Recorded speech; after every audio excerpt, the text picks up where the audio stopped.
Hello friends, आज के इस इन्फॉर्मेटिव वीडियो में ब्लड स्मेयर के बारे में जानेंगे। ब्लड स्मेयर क्या होता है, ब्लड स्मेयर का प्रिंसिपल क्या होता है, ब्लड स्मेयर किस लिए तैयार किया जाता है, ब्लड स्मेयर की एक्यूरेट टंग शेप किस तरह बनाई जाती है और गुड स्मेयर की क्वालिटीज़ क्या क्या होती हैं। तो आज की जो वीडियो है वो बहुत ही हेल्पफुल होने वाली है। तो चलिए स्टार्ट करते हैं हम आज की अपनी वीडियो। सबसे पहले हम ये देख लेते हैं कि ब्लड स्मेयर क्या होता है। ब्लड स्मेयर एक टाइप का ब्लड टेस्ट होता है। इसमें हम पेशेंट के ब्लड से ग्लास स्लाइड के ऊपर एक स्मेयर बनाते हैं। इस स्मेयर की मदद से हम हमारी बॉडी में मौजूद ब्लड सेल्स यानी कि आरबीसी, डब्ल्यूबीसी, प्लेटलेट्स की शेप्स को देखते हैं और इनकी तादाद को देखते हैं कि नॉर्मल है या नहीं। और इस स्मेयर की मदद से हम ब्लड में मौजूद पैरासाइट्स को आसानी से देख सकते हैं। अब हम बात करते हैं प्रिंसिपल ऑफ ब्लड स्मेयर की। ब्लड स्मेयर स्लाइड के एक सिरे पर ब्लड का छोटा सा ड्रॉप डालकर स्प्रेडर स्लाइड की मदद से फैला दिया जाता है और स्लाइड के जिस एरिया में ब्लड स्मेयर होता है उसको मोनोलेयर कहा जाता है, जहाँ पर सेल्स एक दूसरे से इतना दूर होकर पड़े होते हैं कि हम आसानी से इनको काउंट भी कर सकते हैं और इनकी शेप और साइज़ वगैरह को आसानी से देखा जा सकता है। ब्लड स्मेयर की दो टाइप्स होती हैं, थिक ब्लड स्मेयर स्लाइड और थिन ब्लड स्मेयर स्लाइड। जो थिक ब्लड स्मेयर स्लाइड है वो हम तब बनाते हैं जब ब्लड में पैरासाइट्स की मौजूदगी को देखना हो, जैसा कि मलेरियल पैरासाइट वगैरह। जबकि थिन ब्लड स्मेयर स्लाइड हम ब्लड में मौजूद ब्लड सेल्स को देखने के लिए बनाते हैं। अब हम बात कर लेते हैं कि इस टेस्ट को परफॉर्म करने के लिए हमें क्या क्या चीज़ें रिक्वायर्ड होंगी। 2 या 3 ग्लास स्लाइड्स लेंगे, स्प्रेडर स्लाइड लेंगे, माइक्रो ड्रॉपर या हम पाइपेट का भी इस्तेमाल कर सकते हैं और इसके अलावा हम टिश्यू पेपर लेंगे। अब हम यहाँ पर थिन ब्लड स्मेयर स्लाइड तैयार करेंगे। थिन ब्लड स्मेयर स्लाइड तैयार करने के लिए हम 2 या 3 स्लाइड्स लेंगे। इन 2 या 3 स्लाइड्स को हम अच्छी तरह ग्रीस फ्री कर लेंगे। और ग्रीस फ्री हम किस तरह से करेंगे कि एक टिश्यू पेपर लेंगे, उसकी 2 या 3 तह लगाएंगे और तह लगाने के बाद फिर हम स्लाइड को जहाँ पे हमने अपना स्मेयर बनाना है उस साइड को हम अच्छे से क्लीन कर लेंगे।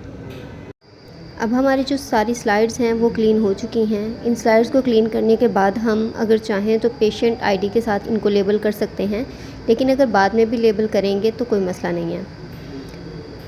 तो सबसे पहले हम ब्लड लेंगे और ब्लड को अच्छे से हम मिक्स कर लेंगे। ऑलरेडी ये रूलर पर रखा हुआ होता है, लेकिन अभी दोबारा एक बार फिर से मिक्स कर लेंगे ताकि जो आरबीसी वगैरह सेटल डाउन हो चुके हैं वो दोबारा से अच्छे से मिक्स हो जाएं।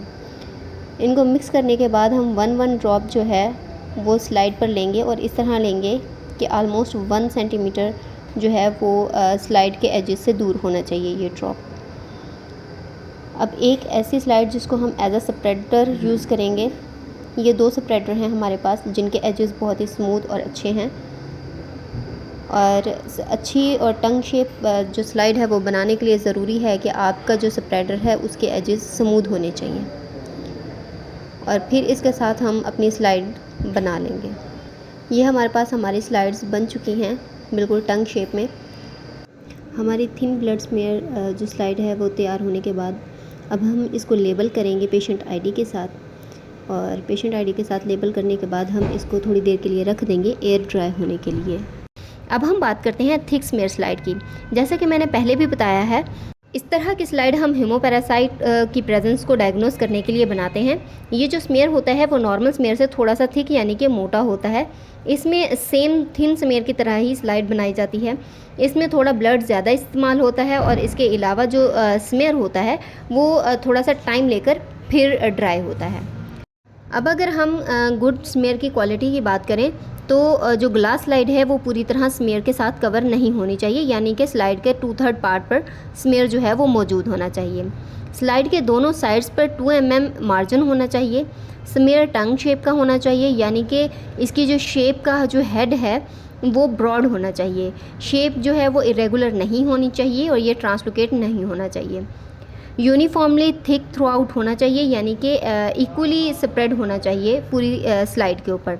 स्मेयर में कोई एयर गैप नहीं होना चाहिए। इसके अलावा स्मेयर बहुत ज़्यादा थिक या थिन नहीं होना चाहिए। और जो हम ग्लास स्लाइड यूज़ करते हैं वो ग्लास स्लाइड जो हैं वो कंटेमिनेटेड नहीं होनी चाहिए, यानी कि बैक्टीरिया, फंजाई वगैरह से कंटेमिनेट ना हो।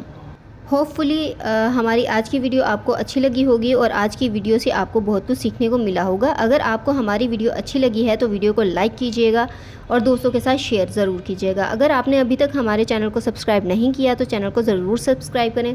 Thanks for watching.